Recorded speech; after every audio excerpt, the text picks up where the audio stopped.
Doctor صاحب آئیں. بسم اللہ الرحمن الرحیم. مولانا محترم، آپ نے جو آج درس دیا ہے اس میں فکر آخرت ہے، موت کی تیاری ہے، زندگی کا مقصد ہے کہ یہاں پر کھیل کود نہیں ہے بلکہ یہ بہت بڑا مقصد لے کر ہم یہاں پر آتے ہیں. اور پھر حضور نبی اکرم صلی اللہ علیہ وسلم کی جب احادیث پڑھتے ہیں کہ فرصت اگر ہے تو اس کو غنیمت جانو، مشغولیت ہونے سے، بڑھاپا آنے سے پہلے جوانی کو غنیمت جانو، زندگی کو موت سے پہلے. تو اس طرح حضور نبی اکرم صلی اللہ علیہ وسلم نے بار بار بتکرار تاکید کے ساتھ جو ہے وہ کیا ہے. لیکن اس کے باوجود ہم دیکھتے ہیں کہ ہمارا مشاہدہ ہے، تجربہ ہے کہ کافرین کو تو ہم چھوڑتے ہیں کہ خود مسلمان جو روزانہ قرآن مجید پڑھتے ہیں، روزانہ احادیث کا مطالعہ کرتے ہیں، روزانہ جو ہے نیک اعمال بھی کرتے ہیں، لیکن فی الحقیقت اپنی آخرت سے وہ غافل ہیں. جس طرح کہ وہ آخرت کی تیاری کرنی چاہیے، موت کی تیاری کرنی چاہیے، ہم تمام مسلمان بھی اس طرح کی وہ تیاری نہیں کر رہے. تو میرا جو ہے وہ آپ سے جو ہے اشکال یہ ہے کہ وہ کیا کیا چیزیں ہیں، کیا وہ طریقہ کار ہے کہ ہم ہمیشہ موت کو یاد رکھیں، موت کی تیاری کریں، اور جیسا کہ حکیم صاحب نے کہا ہے کہ اصل تقویٰ جو ہے ہم میں پیدا ہو جائے کہ اللہ تعالیٰ کے ساتھ ہمارا جو قرب جو ہے تعلق ہے اتنا قوی اور اتنا جو مضبوط ہو کہ ہمیشہ ہم جو ہے وہ عابد السبیل بن کر رہیں.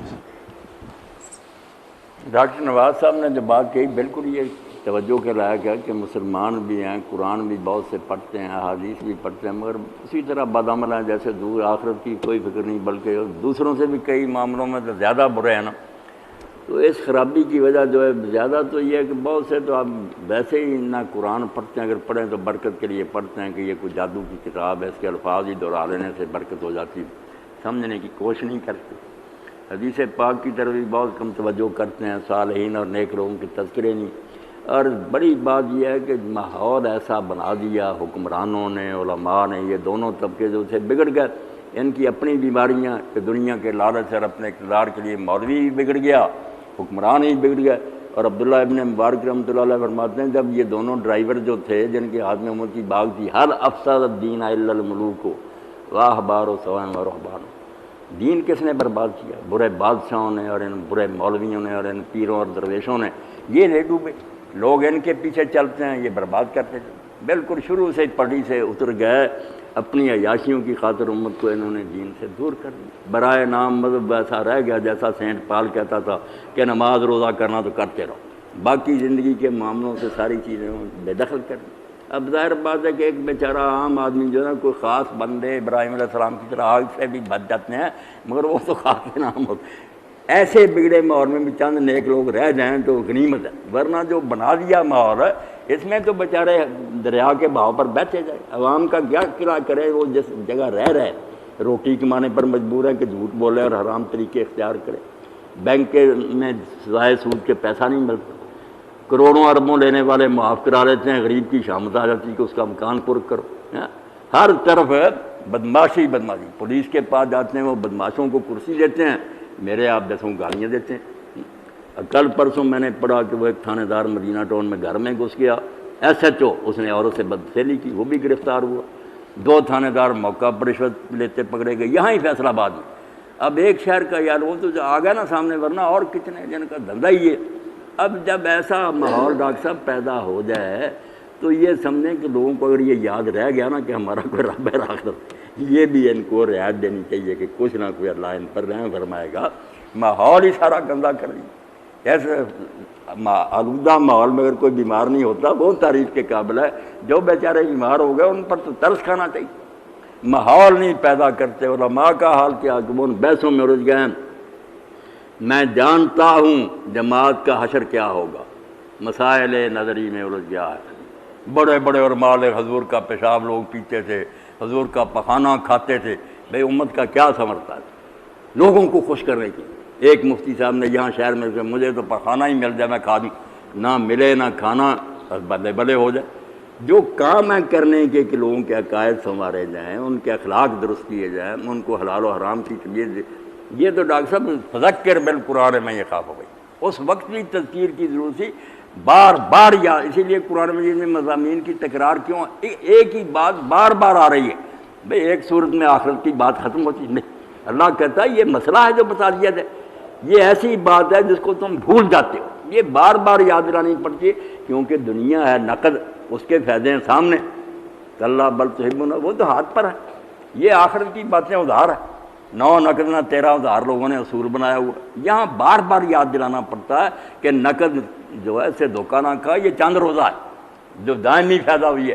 تو تذکیر ممبر سے ختم ہو گئی، محراب سے ختم ہو گئی. وہاں جھگڑے کی باتیں ہیں، حکمران جو ہیں وہ بھی چاہتے ہیں کہ امت بگڑی رہے تاکہ ہماری عیاشی جو اس پر کوئی تنقید نہ کرے. ہر طرف خرابی پھیلانے والے ہیں، دین پھیلانے والے نہیں. قرآن حدیث بھی جو پڑھتے ہیں کب اس لیے سے پڑھتے کہ ہم نے اسے کوئی سبق لینا ہے یا اس پر عمل کرنا، برکت کے طور کتنا ثواب ہو جاتا. اللہ زوردار کو تحریک ہونا، بڑے نیک لوگ مخلص بے غرض وہ چیخیں چلائیں گلیوں محلوں میں. عیسیٰ علیہ السلام کا جب اللہ کہتے ہیں فلما حاصہ عیسیٰ من الکفر، جب عیسیٰ علیہ السلام نے دیر تک تبلیغ کی، یہودی عالموں کو دیکھا، حکمرانوں کو پتہ چل گیا کہ یہ نہیں ٹھیک ہو، یہ بگڑے ہوئے. آپ پھر بستی سے باہر نکل گئے. جیسے ایک آدمی نا چیختا پکارتا، تو وہاں کنارے پر وہ مچھلیاں پکڑ رہے تھے دریا کے کنارے پر، جو ہواری بنے سادہ لوگ تھے، نیک تھے. وہاں آپ نے ایک دردناک آواز بلند کی، من انصاری اللہ، کہ یار اللہ کے دین کے کام میں کوئی میری مدد کرنے والا بھی ہے. یہ فریاد سنے کہ من انصاری اللہ، میں اللہ کے دین کا کام کر رہا ہوں، میری کوئی مدد نہیں کرتا کوئی ہے. وہ بیچارے جو انہوں نے جال پھینک دی اور کہا کہ ہم آپ کے ساتھ ہیں. اور کس طرح پھر شمعون کا جب پڑھتے ہیں، جو پہلا آپ کا شاگرد بنا، جس کو پطرس کہتے ہیں، پیٹر بھی لکھ دیتے ہیں انگریزی، روم میں جب اس کو پھانسی دی نا، اب وہ بیچارے سمجھتے تھے کہ عیسیٰ علیہ السلام کو بھی صلیب ہوئی ہے. حالات ہی ایسے پیدا ہو گئے تھے کہ کوئی سمجھ نہیں سکا ہوا کیا. عیسیٰ علیہ السلام کو اللہ نے اٹھا لیا، لوگ مغالطے میں پڑ گئے، دشمن بھی دوست بھی. تو شمعون نے پھر اس وقت کہا جب اس کو صلیب دینے لگے کہ اگر تم یار مجھے صلیب دیتے ہو تو سیدھا نہ دینا جس طرح میرے استاد کو تم نے دی تھی، مجھے الٹا لٹکا کر صلیب دو، میرے پاؤں اوپر کر دو، ہاتھ نیچے. اس میں کیل ٹھوک دیتے تھے نا. اور اسی طرح بیچارہ پھر سوکھ سوکھ کر مرتا تھا. کئی دن میں اس طرح کی صلیب نہیں تھی گلے میں پھندا ڈالا مر گیا، کئی دن تک وہ بیچارہ اس پر لٹکتا رہا. وہ جو مچھیرے تھے وہ مان گئے عیسیٰ علیہ السلام کی بات پر. انہوں نے دھیان دیا کہ اللہ کے پیغمبر اگر کوئی تیرا مددگار نہیں ہم ہیں، مگر وہ عالم نہیں مانے، حکمران نہیں مانے. الٹا آپ کو صلیب دلانے کے لیے جب گورنر کے پاس گئے پیلاطس کے، بڑا مجمع ساتھ، عوام کو بیوقوف بنایا ہوا تھا کہ یہ گمراہ ہے، باپ دادے کے دین کو بدل رہا. اس نے گورنر نے کہا یار صبح عید فصح ہے، تمہارا یہودیوں کا تہوار ہے، ہم بے شک رومی ہیں، غیر ہیں، مگر ہم تمہارا احترام کرتے ہیں. اس عید پر ہم ایسے آدمی کو رہا کرتے ہیں جس کو سزائے موت ہوتی ہے، تمہارے دین کا احترام کرے. تو بتاؤ میرے پاس ایک برابر ڈاکو ہے جس نے شہر میں دہشت گردی کی، اس کو بھی سزائے موت کا حکم ہوا. ایک یہ ہے جس کو تم کہتے ہو یہ تمہارے دین کے خلاف باتیں کرتا، بتاؤ کس کو پھانسی دو. تو یہودی اور ہمارے مجمع کو اشارہ کیا، سارا مجمع جو اس نے چیخ کر کہا کہ ڈاکو کو چھوڑ دے، اس نبی کو پھانسی دے. پھر اللہ نے پیغمبر کو اٹھا لیا اور کہا یار ایک ڈاکو جتنا بھی تم نے پیغمبر کو نہ سمجھا، وہ تمہارے عقیدے کے نہیں، مگر برائی جو نہیں تھی، چور نہیں تھا، بدماش نہیں، تم ڈاکو کو کہتے ہو چھوڑ دو، پھر لعنت ہوگی. اور کس طرح پھر آ گیا ٹیٹس رومی، نہ مسجد اقصیٰ رہی نہ یروشلم رہا، اینٹ پر اینٹ بدگیر سارے قید ہو کر چلے گئے. تو لعنتی ہو جاتے ہیں لوگ. یہ ملا اور پیر جو ہیں گمراہ کر دیتے ہیں، حکمران کر دیتے ہیں. ان کا یہی ہوتا کہ لوگ بیوقوف بنے رہے، ہمارا اردو سیدھا رہے. اگر لوگوں کی آنکھیں کھل جائیں پوچھنے لگے کہ مولوی صاحب یہ کیا ہے، قرآن میں دکھاؤ، حدیث رسول نہیں، تنقید نہیں سننا چاہتے، بس مانتے جو ہم غلط ہے کیا. تو ان کو جو قتل کیا نا مسلمانوں نے، باقی نہ رہی تیری وہ آئینہ ضمیری، اے کشتہ ملائیو سلطانیوں پیری. اقبال کہتا تو مارا ہوا، تین نے چھری چلائی ہے، ملا نے اور پیر نے اور سلطانوں نے. اس لیے تیری وہ جو روشن ضمیری تھی کہ ہر صحیح سمجھتا تھا، ہر غلط بات پر وہ باقی نہیں، اندھا کر دیا شیشہ مسلمانوں.